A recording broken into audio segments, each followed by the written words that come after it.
요한복음 13장 1절에서 7절입니다. 신약성경 170페이지 요한복음 13장 1절에서 7절입니다. 함께 봉독하시겠습니다. 유월절 전에 예수께서 자기가 세상을 떠나 아버지께로 돌아가실 때가 이른 줄 아시고 세상에 있는 자기 사람들을 사랑하시되 끝까지 사랑하시니라. 마귀가 벌써 시몬의 아들 가룟 유다의 마음에 예수를 팔려는 생각을 넣었더라.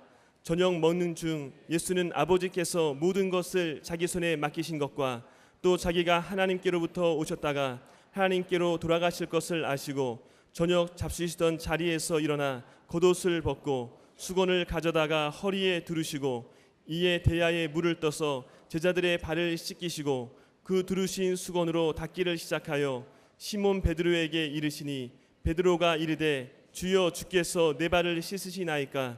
예수께서 대답하여 이르시되 내가 하는 것을 내가 지금은 알지 못하나 이후에는 알리라. 오늘 말씀을 나누기 전에 함께 고백하고 싶은 찬양은 그래서 혹시 세상에서 마음이 상하거나 힘들거나 외로울 때 우리 마음을 주님이 치료하시겠다고 말씀했습니다. 마음이 상한 자를 고치시는 주님, 우리 함께 찬양하고 말씀을 나누겠습니다. 마음이 상한 자를 고치시는 주님, 하늘의 아버지 날 주관하소서. 주의 길로 인도하사 자유케 하소서. 새 일을 행하사 분케 하소서. 그의 주님은 목이 마르니 성령의 길을 넣으소서. 그의 주님은 목이 마르니 내 잔을 채워주소서. 성령으로 채우사, 성령으로 채우사 주 보게 하소서. 주의 임재 속에 은혜하게 하소서. 주대로 살아가리 세상 끝날까지. 나를 믿으시고 새날 열어주소서.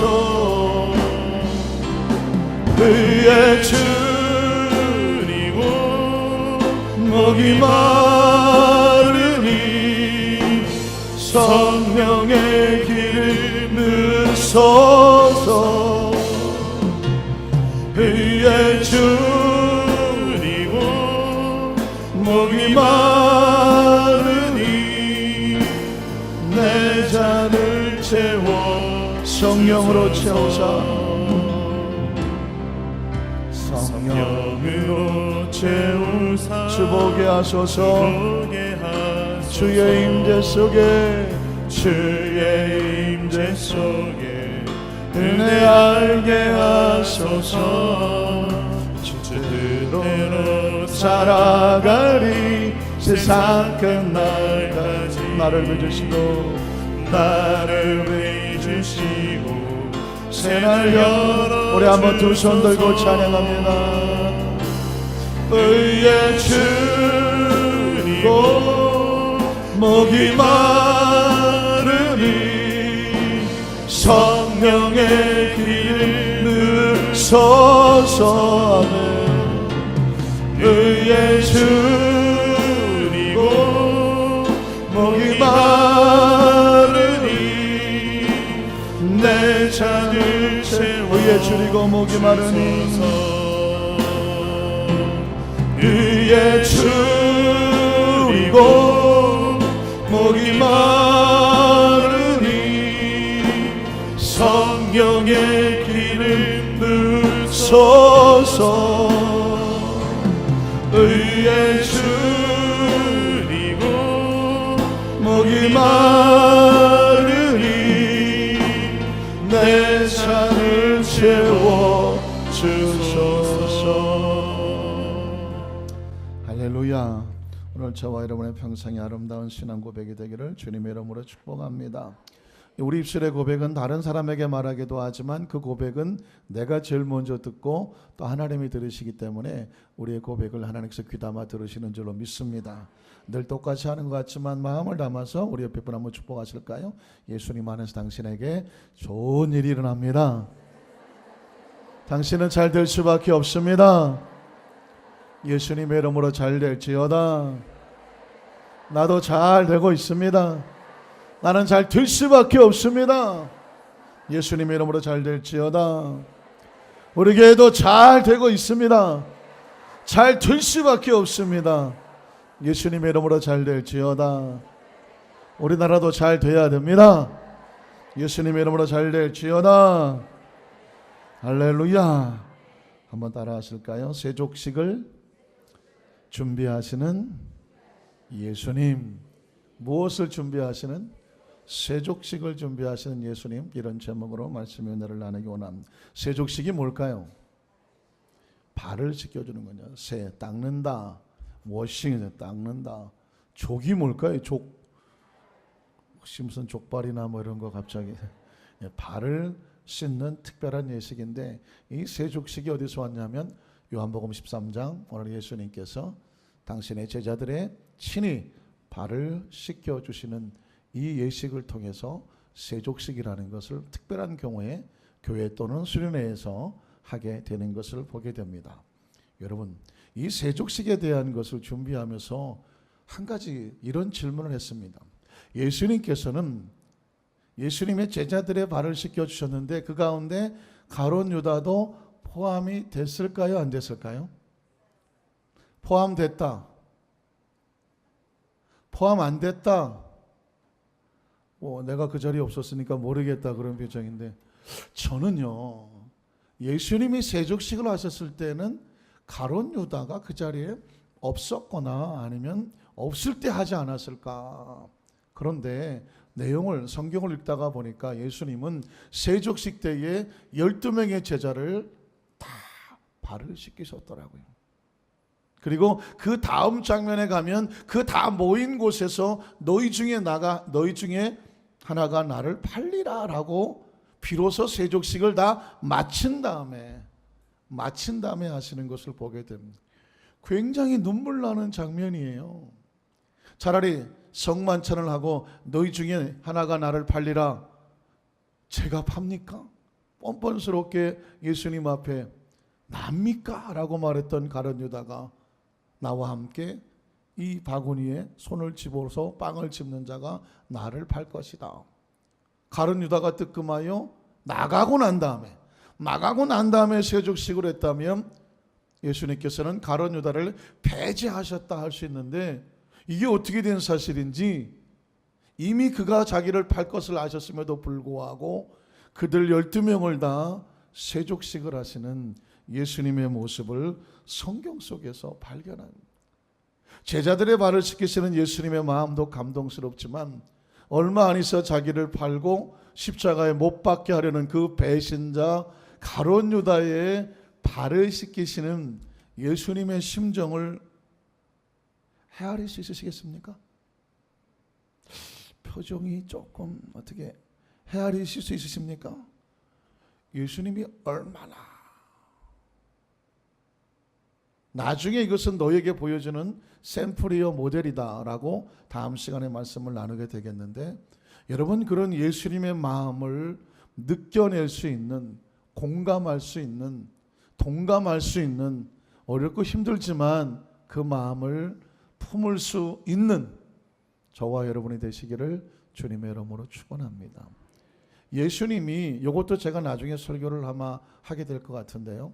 3번 처절한 눈물을 흘리십니다. 여러분의 기억 속에 예수님이 언제 눈물 흘리셨죠? 첫 번째 요한복음 11장에 보면 나사로가 살리라 그랬는데 믿지를 않아요.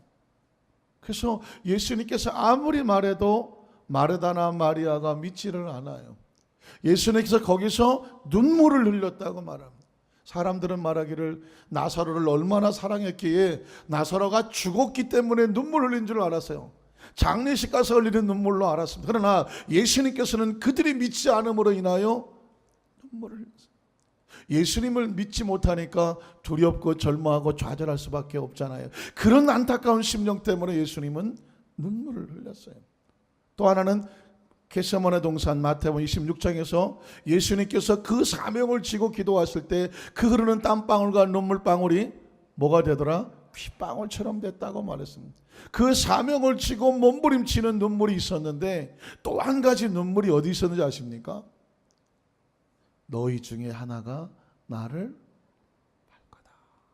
그 얘기를 하시는데 예수님께서 너무 마음이 아팠다고, 심령이 고통스러운 가운데 말씀하시기를 너희 중에 하나가 나를 팔 거야. 그리고 예수님이 가룟 유다를 얼마나 안타깝게 여기셨는지를 알게 돼요. 기억하시겠지만 인자는 하나님의 계획한 대로 사명을 지고 가거니와 그는 차라리 뭐하지 않는 게 나을 뻔했다. 태어나지 않는 것이 나을 뻔했고 그는 자기에게 화가 임하게 될 것이다 라고 예수님께서, 그러니까 그 모습을 보면서 예수님 마음이 얼마나 아팠겠느냐고요. 그런데 그럼에도 불구하고 예수님께서 아무 일도 없는 것처럼 그 12명의 제자를 다 발을 일일이 씻겨서 허리에 두른 수건으로 닦아주시는 모습을 발견하게 됩니다. 사실은요, 여러분들에게는 그게 어떻게 나하고는 그렇게 직접적으로 안 닿을지 모르시겠지만 목회를 하는 저는요, 정말 통곡하고 눈물을 흘리는 장면이 아닐 수가 없어요. 왜냐하면 목회를 하다 보면 수없이 많은 배반과 배신을 당하게 돼요. 정말 저석같이, 정말 하늘은 아니겠지만 기둥처럼 잘 열심히 섬기신다. 어떤 사람이 아까 성가대 찬양하니까 주님, 내가 시험 들 때 나를 붙들어서 뭐하지 않게 하소서. 중간에 있는 거라 성가대가 불러놓고도 잘 기억이 안 날지도 몰라. 내가 시험 당할 때에 나를 붙들어 주사 뭐하지 않게 하소서. 주를 떠나가지 않게 하소서라고 성가대가 찬양을 했어요. 그러니까 스스로 연약한 게 있단 말이에요. 시험이 올 때에 하나님 날 그때도 붙잡아 주셔서 원망하고 불평하거나 누구를 어떻게 하지 아니하고, 그래서 그 핑계 때문에 은혜 떠나고 사명 떠나고 직분 떠나고 교회 떠나고 세상으로 나가지 않게 하여 주시옵소서. 그렇게 기도하는 찬양을 드렸단 말입니다. 저는 성가대 찬양할 때 구석구석 가사를 다 음미합니다. 왜냐하면 성가대 찬양은 성가대만 찬양하는 것이 아니라 온 회중들이, 성도들이 다 같은 마음으로 하나님 앞에 같이 찬양하는 줄로 믿습니다. 그러니까 제가 지난번 말씀드렸기를 목회 사역이란, 하나님은 혼자 사역하지 않았고 하나님의 사람들을 선택해서 동역하셨습니다. 그리고 그 하나님의 사역자들은 하나님의 사람들과 똑같이 동역하게 되어 있고요. 예수님 자신도 하나님의 아들이지만 12명의 제자를 놓고 같이 동역을 하셨단 말이죠. 동역하는 것이 하나님의 나라인데 안타깝게도 뭐하는 사람이 있더라. 가룟 유다와 같이 하나님을 거스리거나 배반하거나 대적하거나 방해하는 세력은 있게 마련이에요. 그래서 가룟 유다는 누구와 동역하는 존재예요? 마귀와 동역하는 존재라면. 그리고 어쩔 수 없이 하나님의 동역자들은 함께 손잡고 뭐 해야 돼요? 기도해야 되는 것입니다. 자, 오늘 첫 번째로 말씀을 나눌 것은 세족식을 준비하시면서 주님은 자기 사람들을 사랑하시되 끝까지 사랑하시는 분임을 보여줬습니다. 한번 따라 하실까요? 주님은 자기 사람들을 끝까지 사랑하시는 분입니다. 요한복음 13장 1절을 같이 한번 읽어볼까요? 유월절 전에 예수께서 자기가 세상을 떠나 아버지께로 돌아가실 때가 이른 줄 아시고 세상에 있는 자기 사람들을 사랑하시되 어디까지? 끝까지 사랑하시니라는 말씀이 바로 여기 숨어 있었습니다.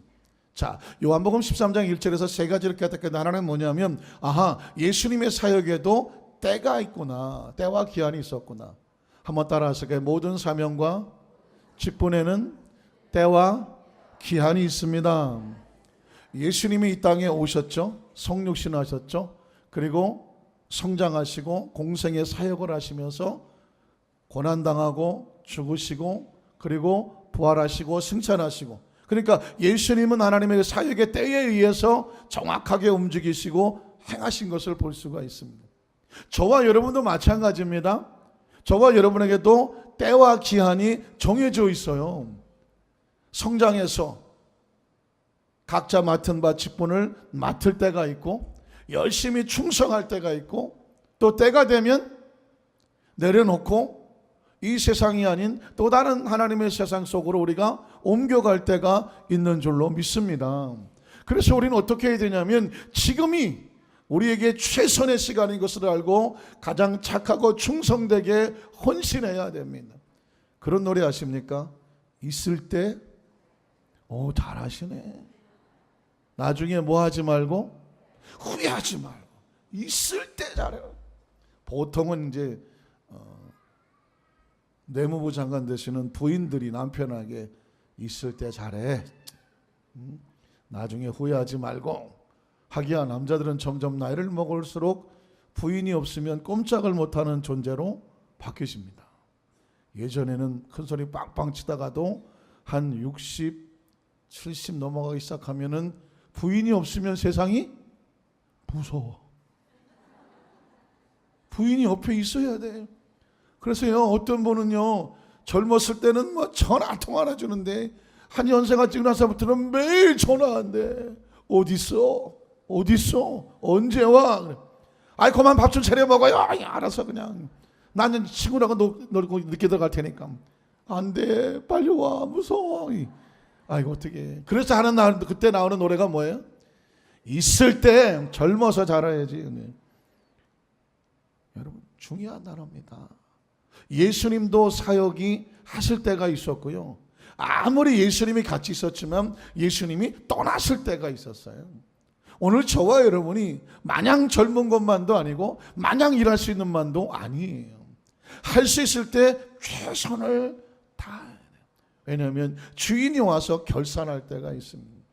이 사실을 정확히 아는 사람은 누가 시켜서 하지 않아도 자신의 때와 기한을 알고 적정하게 최선을 다하여 주님 오시는 그날까지, 우리가 주 앞에 가는 그날까지 내 인생의 구원의 방주는 누가 만드는 것이다? 우리 스스로 만들어 가는 것이라는 것 기억하시기를 주님의 이름으로 축원합니다. 그리고 또 하나는 뭐냐면 예수 그리스도를 믿은 사람은 예수님의 사람이라는 것입니다. 기억하십니까? 요한복음 1장 12절에 보면 영접하는 자 곧 그 이름을 믿는 자들에게 하나님의 자녀가 되는 권세를 주었다고 말했는데, 예수님이 내 사람이라고 하는 사람이 있어요. 내 사람. 한번 따라하실까요? 내 사람. 성경에 보니까 예수님께서 자기 사람들을 사랑하시되 끝까지 사랑하셨다. 자기 사람이란 뭐냐? 예수를 구주로 믿고 예수님과 함께 동역하는 사람이에요. 동역하는 사람이 하나님의 나라 속에 그리스도의 사람들인 줄로 믿습니다. 예수님을 구주로 믿으시면 아멘 하시기 바랍니다. 예수를 구주로 믿는 사람을 영어로 크리스찬이라고 말하는데, 크리스찬의 뜻이 무엇이다? 예수님을 닮아가는 사람이에요. 예수님을 닮아가는 사람은 예수님의 사람이에요. 제가 어제 설교할 때도 잠깐 말씀드렸지만 예수님께서 택하신 사역자들을 보면 사역자들을 돕는 사람이 있었고요, 사역자를 거스리는 사람이 있었습니다. 출애굽기 17장을 제가 어제 본문에 삼았는데 모세 나이가 벌써 80세, 85세가 넘어가잖아요. 그렇잖아요.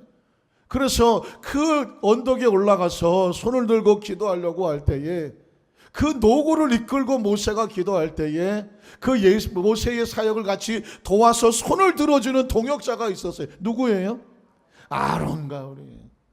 사실 굉장히 중요한 인물이 아론과 우리예요. 모세 어차피 하나님께서 선택하여 세우신 하나님의 사역자라고 하지만 하나님의 사역자도 인간이잖아요.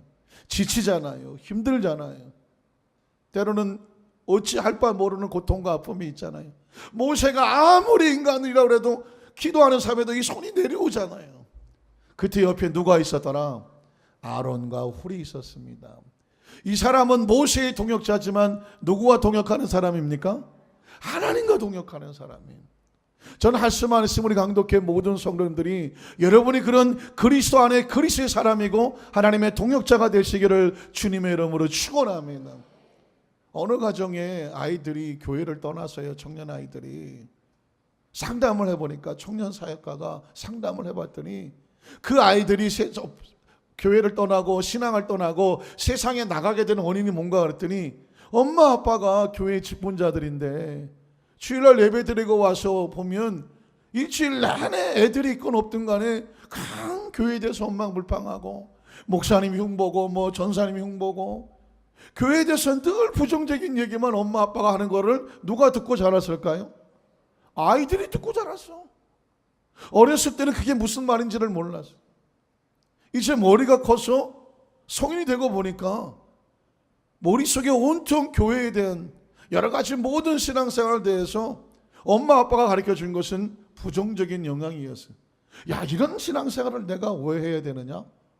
그들은 엄마 아빠가 뒤늦게 아무리 붙잡아도 그들은 뿌리치고 세상으로 나가서 이건 하나님의 나라 속에 동역하는 사람이 아니라 거스리는 사람이에요. 얼마나 우리 입술에 말 한마디와 행동 하나가 무서운지 모릅니다. 왜냐하면 그냥 무심코 던져놓은 말 한마디가 자기 자녀들을 파멸시킬 줄을 꿈에도 생각을 못하는 거예요. 그래서 여러분, 우리가 알든 모르든 또 우리의 자녀든 아니면 이웃이든 우리는 어찌하든지 아론과 훌과 같이 모세하면 떠오르는 아론과 훌과 같은, 그리고 또 모세하면 떠오르는 여호수아와 갈렙과 같은, 할 수만 있으면 여러분 그렇게 함께 손잡는 하나님의 사람, 예수님 말씀하시는 내 사람, 자기 사람, 예수 그리스도의 사람이 되시기를 주님의 이름으로 축원합니다. 하나님의 공동체에 여러분 어려운 일이 생겼을 때에 가장 먼저 생각나는 우리 성도님 되시기를 주님의 이름으로 축원합니다. 왜냐하면 예수님께서 사실 지금 세족식을 하는 것은 이제 14장에 가면 성만찬을 하고 15장, 16장, 17장 가면서 고난을 당하시고 이제 십자가의 대속의 죽음을 향하여 가시는데 마지막으로 예수님께서 제자들에게 그 사랑을 보여주시고 섬기시는 거거든요. 자기 사람들을 챙겨주시는 거예요. 그래서 여러분 작은 세 번째는 뭐냐면 그 예수님께서 자기 사람이라고 하는 하나님의 사람들은 사랑하시되 어떻게 사랑하시더라? 끝까지 사랑하시더라. 저는요 이 성경 구절이 너무너무 좋아요.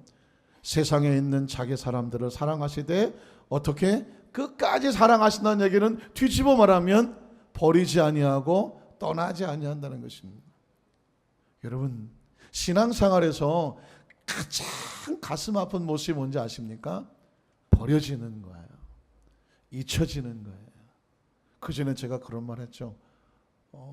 예전에 이발소 같은 데 가면은요 큰 이발소에 이렇게 뭐 돼지 사진도 있지만 물론 이렇게 식귀 같은 거 있죠. 기억하십니까?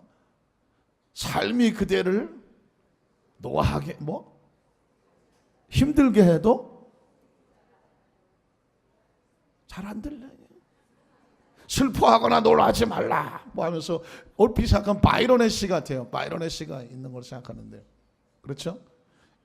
그런 그 시 구절도 있고 또 어떤 시를 보면 이 세상에서 참 불쌍한 여인 해놓고 뭐 여러 가지 여자가 하도 많이 나오는데 그 중에서 제일 불쌍한 여자가 뭐더라?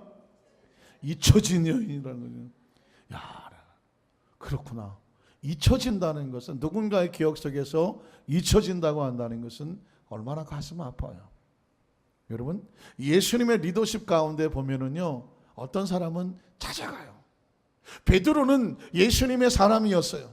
그가 예수를 배신하고 배반하고 저 디베라 바닷가로 다시 돌아갔을 때도 예수님이 끝까지 그를 뭐 하지 않았어요? 포기하지 않았어요. 찾아갔어요. 그래서 그를 회복을 시켰어요. 베드로는 누구의 사람이었어요? 예수님의 사람이었어요. 그런데 가룟 유다는 예수님께서 어떻게 합니까? 버립니다.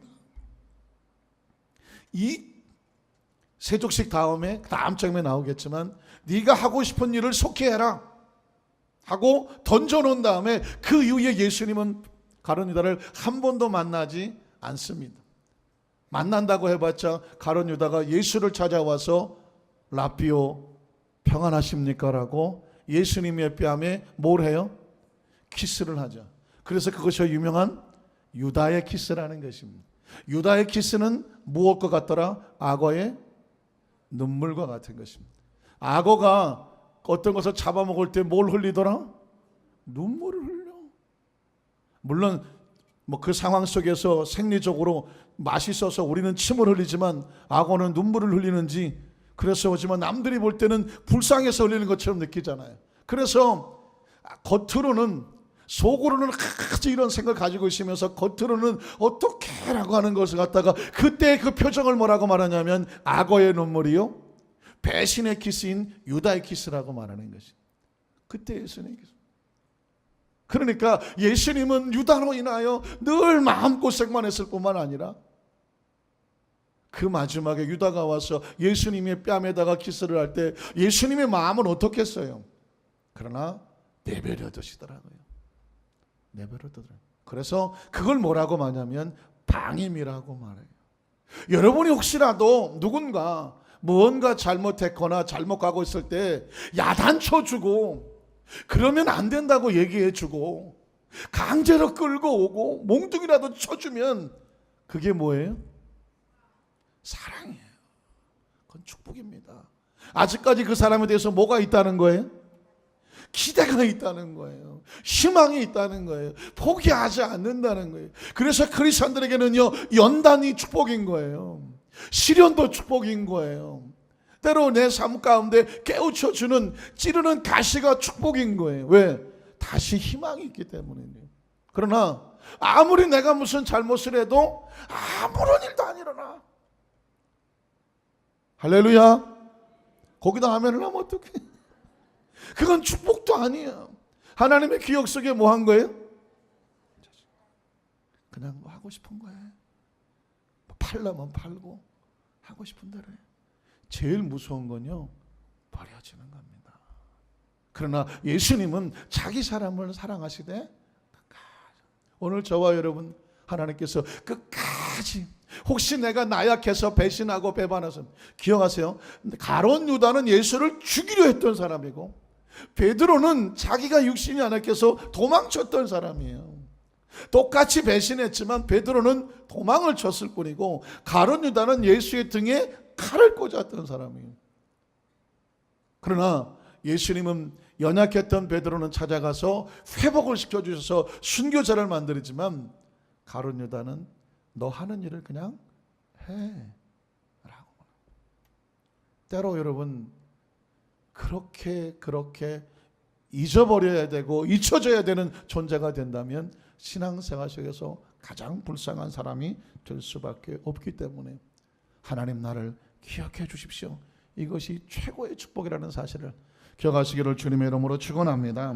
두 번째, 그래서 주님을 배반한 가룟 유다는 왜 예수님께서 버리셨는지 아십니까? 그 속에는 마귀가 있었기 때문에 그랬습니다. 오늘 2절을 한번 볼까요? 마귀가 벌써 시몬의 아들 가룟 유다의 마음에 예수를 팔려는 무엇을 넣었더라? 생각을 넣었다. 가룟 유다가 그렇게 예수님을 거스리고 예수님의 등에 칼을 꽂았던 이유는 그 속에 배후에 누가 있었더라? 마귀가 있었기 때문에 그래요. 제가 어제도 말씀 나누다가 그런 얘기입니다. 하나님의 일을 거스리는 것은요 배후에 반드시 뭐가 있더라? 마귀가 있는 거예요. 그런데 마귀는 자신의 정체를 드러내지 아니하고 마귀가 사역하고 마귀가 동역하게 하는 사람의 어디를 침투하더라? 생각에 침투하더라. 그 생각에다가 마귀의 생각을 집어넣고 아주 교묘하게 하나님의 일을 방해하는 것을 볼 수가 있습니다. 에덴에서 아담과 하와의 마음과 생각을 흐집어 놓았던 것은 바로 사탄이었어요.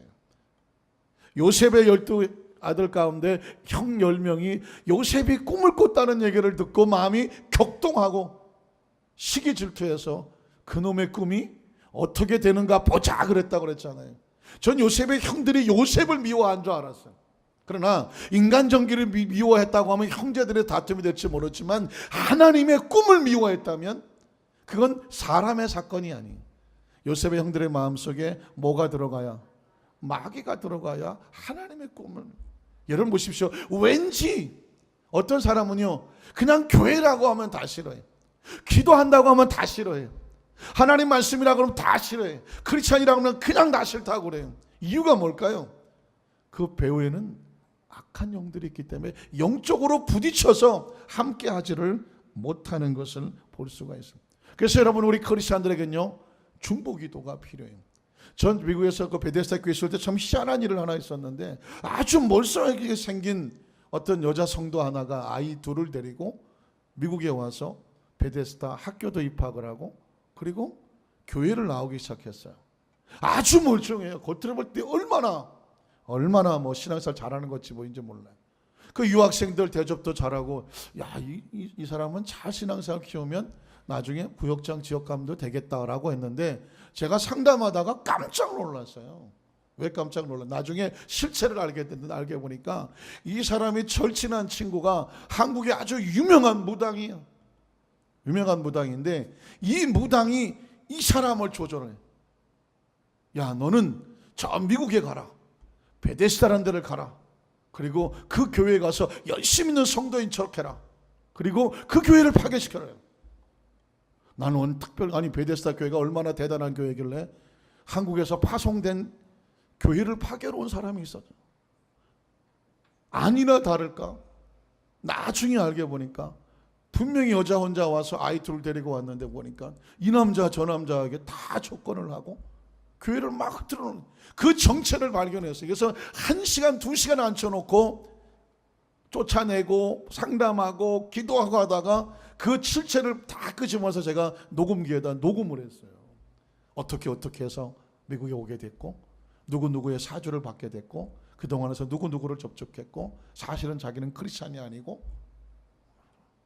그런데 참 신기한 건 뭐냐면, 한국에 있으면서 미국에 있는 이 사람을 조종을 하는데, 야, 미국이 너무 멀어서 기도가 거기까지 안 간다 하면서 이 무당인데 그 어떤 제사같이 지내면서 이 사람을 조종하려고 하는데, 자기의 영적인 영빨이 미국까지 못 비친다, 뭐 그런 얘기를 하면서, 이제부터는 내가 지시한 가지고 네가 거기서 스스로 해라, 뭐 그런 얘기를 했다는 거예요. 저는 그때 정말 머리가 쭈삣하게 쓰면서, 영적으로 마귀가 어떻게 해서든지 겉으로 봐서는 몰라요. 그 이야기는 왜 말씀을 드리냐면, 우리의 삶의 현장 가운데 최선을 다하여 믿음으로 살려고 하는 백성들을 절대로 그대로 내버려 두지 않는다. 늘 깨어서 기도해야 우는 사자같이 다니면서 삼킬자를 찾는 마귀를 대적하게 되는 줄로 믿습니다. 귀신들은 다 어디 있다고요? 술집에 있을까요? 아니면 교회 바깥에서 기다릴까요? 마귀나 귀신들은요, 술집에는 안 간다고 하더라고요. 술을 끊어서 안 가는 게 아니라 거긴 가서 딱히 할 일이 없어. 왜? 지들이 알아서 그냥 다 지옥으로 가고 있는 거예요. 그러니까 마귀는 어디로 전도하러 오냐면 교회 바깥으로 와요. 어디서 예배를 드리고 나왔는데 얼굴빛이 좀 이상하게 좀 꼬였거나, 눈이 훅 찢어졌거나, 뭔가 원망불평이 가득하거나, 어떻게든지 영혼을 도적질해서 어디로 가는 게 마귀가 하는 일이에요? 지옥으로 가는 게 마귀가. 이미 술집이나 나이트클럽이나 도박장은 마귀가 딱히 할 일이 없어. 그래서 어떤 분은 말하기를 보니까, 그냥 카운터에 마귀가 하나서 졸고 있대. 그냥 알아서 나가세요. 그러나 여러분, 교회 바깥을 나가 보십시오. 정말 믿음으로 사는지, 기도하는지, 어디서 교회에서 시험 들고 나오지는 않았는지, 뭔가 좀 흔들리지는 않는지, 어떻게든지 틈새만 있으면 끄집어 들으려고 그래요. 이유가 뭐냐? 가룟 유다가 12제자 가운데에 그 많은 들 예수님에 대한 불만으로 차 있었어요. 왜 불만으로 차 있는지 말씀을 드렸죠. 예수님이 원하시는 나라는 하나님의 나라예요. 이 땅에 하나님의 나라, 늘 말씀을 선포하면 하나님의 나라를 선포했어요. 그리고 유대인뿐만 아니야. 바리새인 서기관들 같이 유대적인 사람이 아니에요. 예수님은 저 가나안 여인, 스로보니게 여인, 세리, 창녀, 어부, 모든 사람이 하나님의 나라에 들어오기를 예수님께서는 허용을 했어요. 가룟 유다는 우리나라식 나라면 독립군이에요. 오로지 유대 나라가 로마로부터 해방이 되는 것만 알고 내 민족밖에 몰라. 그런데 예수님은 내 민족이 아니라 우주적인 하나님의 나라를 말하는 거예요. 그래서 예수님을 자꾸 저 코너에 몰아갖고 그 천군 천사와 그 기적을 통해서 로마를 어떻게 좀 로마로부터 해방시켜 보려고 예수님을 자꾸 코너에 몰았던 거예요. 그게 가룟 유다가 선택을 한 거예요. 그러니 그 마음에 원망과 불평과 늘 그런 마음을 가지고 있으니 그 마음속에 누가 들어옵니까? 마귀가 들어오는 것입니다. 자, 그래서 이런 상황 가운데 있음에도 불구하고 예수님께서는 이제 마지막 세 번째로 이 세족식을 준비하면서 예수님 자신의 존재가 어떤 분인지를 보여주시는데 한번 따라 하실까요? 예수님은 하나님께로부터 오셨다가 하나님께로 가시는 분이시다. 소속이 어디예요? 하나님의 나라에 대해서 말씀하는. 자, 다시 말해서 제가 강동교회 우리 성도님들하고 늘 말씀을 드릴 때 예수님이 이 땅에 오셔서 정작 해주시고 싶은 말씀이 뭐냐면 주제가 뭘까요? 하나님의 나라예요. 요한복음 전체가 하나님의 나라가 주제예요. 다시 말해서 성경 전체의 주제는 뭐냐면 하나님의 나라예요. 그러니까 하나님의 나라의 주제는 뭐냐? 하나님이 계시다 반드시. 자, 그리고 하나님의 나라가 있다. 그리고 너희는 하나님의 백성이다. 세상에 있으면서 하나님 백성답게 분리된 삶을 살아라. 분리된 삶을 다른 말로 말하면 거룩한 삶을 살아라. 그리고 잃어버린 영혼을 찾아서 하나님의 나라 속으로 회복하게 해라. 그리고 이 땅의 삶을 떠날 때에 너희가 이 세상이 다라고 생각하지 말라. 하나님의 사람들은, 하나님의 자녀들은 이 세상을 끝나고 어디로 간다? 하나님의 나라로 간다. 이 이야기를 가르쳐주고 전파하기 위해서 예수님이 오신 거예요. 혹시 이런 이 부분에 대해서 감동이 있으십니까? 감격이 있으십니까? 혹시 그건 나 다 아는겨? 혹시 그렇게 생각하십니까? 아닙니다. 우리의 존재 자체에서. 그래서 예수님 자신이 어떤 분인지를 보여주는데 오늘 3절 한번 볼까요? 저녁 먹는 중 예수는 아버지께서 모든 것을 자기 손에 맡기셨다. 또 자기가 어디서부터? 하나님께로부터 오셨다가 어디로? 하나님께로 돌아가실 것을 아셨다. 이 말의 주제는 예수 그리스도와 하나님의 나라입니다. 자, 그러면 요한복음 1장 14절을 보면 예수님이 먼저 어디 계셨는지를 보여줍니다. 태초에 말씀이 계시니라. 자, 들어보세요. 이 말씀이 누구예요? 예수 그리스도입니다. 태초에 말씀이 계시니라. 이 말씀이 하나님과 함께 계셨으니 이 말씀은 곧 하나님이시니라. 자, 다시 읽습니다. 말씀을 예수 그리스도로 바꿔서 읽습니다. 태초에 예수 그리스도가 계시니라. 이 예수 그리스도가 하나님과 함께 계셨으니 이 예수 그리스도는 곧 하나님이시라. 자, 그가 태초에 하나님과 함께 계셨고 만물이 예수 그리스도로 말미암아 지은 바 되었으니 지은 것이 하나도 예수 그리스도 없이는 된 것이 없느니라. 예수 그리스도 안에 무엇이 있었으니? 생명이 있었으니 이 생명은 곧 사람들의 빛이라.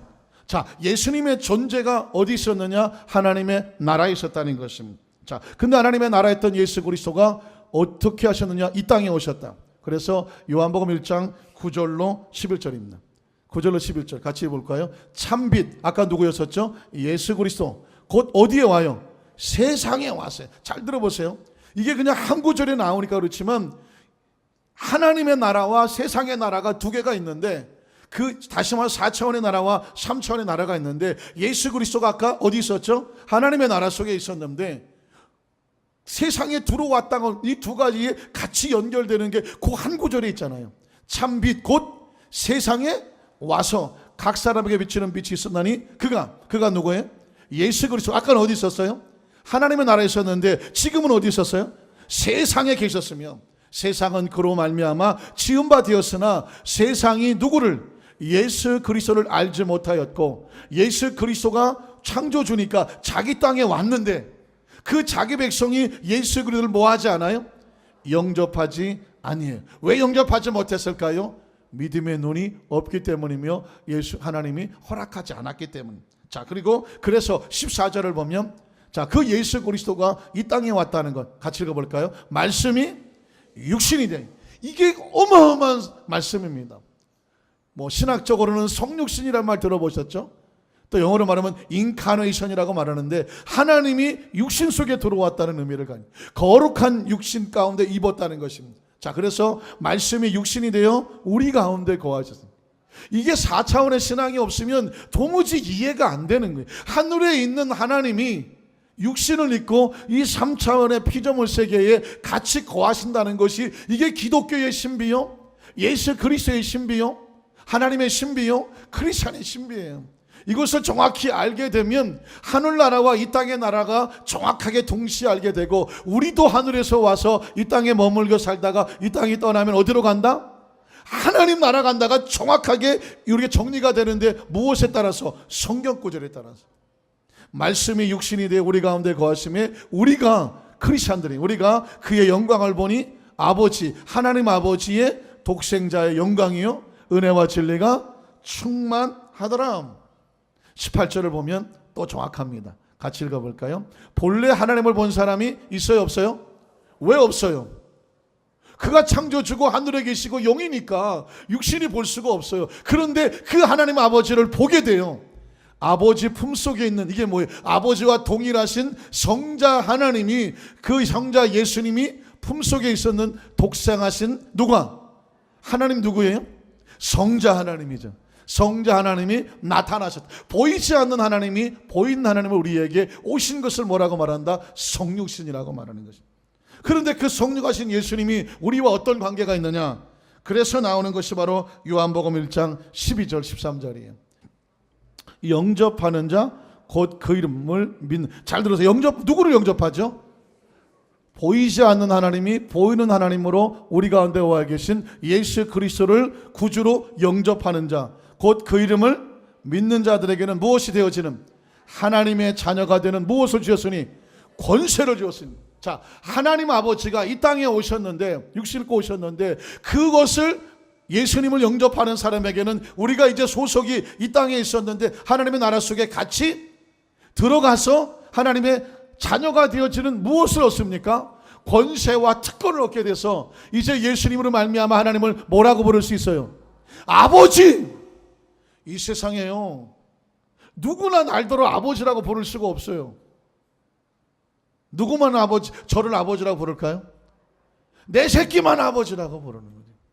그런데 하나님께서 너희는 나를 아버지라고 불러도 좋다라고 누구를? 예수님을 통해서 길을 열어주신 줄로 믿습니다. 그래서 예수님의 길이요 진리요 생명이라고 말을 하는 것입니다. 자, 그래서 그런 예수님 자신을 이제 존재를 가르쳐 주는데, 오늘 요한복음 3장으로 갈게요. 3장 12절로 13절인데요. 이것도 자막을 만드느라고 시간이 걸릴 고려상이 되고 우리끼리 찾도록 찾았네요. 요한복음 3장 12절로 13절을 잘 보세요. 같이 읽어볼까요? 내가 땅의 일을 말하여도 너희가 믿지 아니하거든. 자, 땅의 일이 있다는 얘기는 무슨 일도 있다는 거예요? 하늘의 일도 있다는 거예요. 자, 나는 내가 땅의 일을 말하여도 너희가 믿지 아니하거든. 하물며 어디 일을 말하면? 하늘의 일을 말하면 어떻게 믿겠느냐? 그래서 하늘에서 내려온 자 곧 누구 외에는, 인자 외에는 하늘에 올라간 자가 없느니라. 이 말은 뭐냐? 오직 예수 그리스도만 하늘과 땅을 뭐하는? 연결하는 길이고 진리고 생명인 줄로 믿습니다. 그래서 오직 예수예요. 예수를 믿은 것이 너무나 귀하고 감사한 줄로 믿습니다. 어린아이의 말 같고 단순한 것 같고, 그거 뭐 다 아는 얘기를 그렇게 새삼스럽게 양쪽 주먹까지 쥐고 그렇게 하시느냐, 앞단추까지 풀러 제끼면서 하시느냐, 그러실지 모르겠지만 이게 진리예요.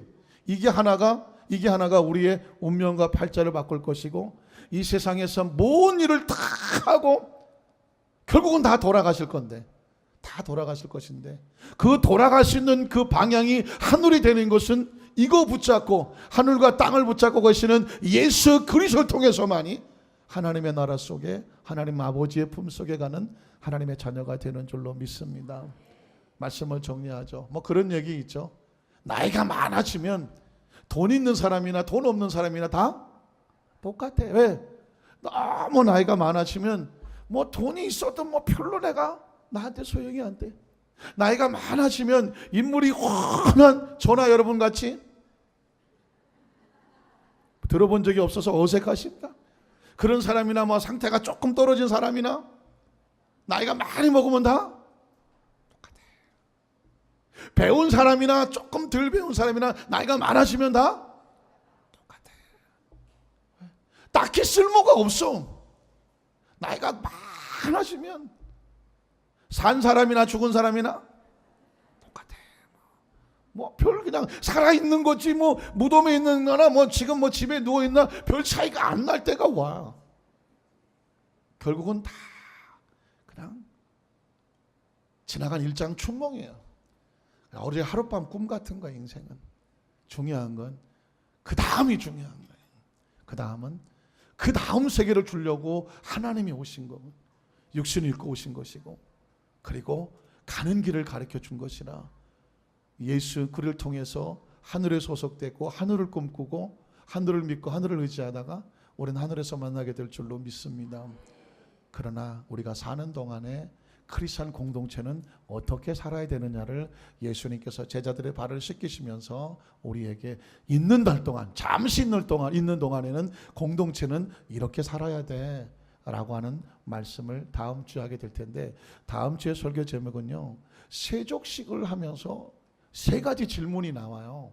저도 말씀을 묵상하다가 깨닫게 된 건데 세 가지 질문을 합니다. 그리고 세 가지 질문에 대한 답을 가르쳐 주셔요. 그래서 세족식은 발만 씻겼다가 아니라 아주 근본적인 세 가지 질문이 나오고 세 가지 질문을 예수님께서 답을 해주심으로 말미암아 세족식에 담겨진 어마어마한 의미를 또 주께서 깨우쳐 주신 줄로 믿습니다.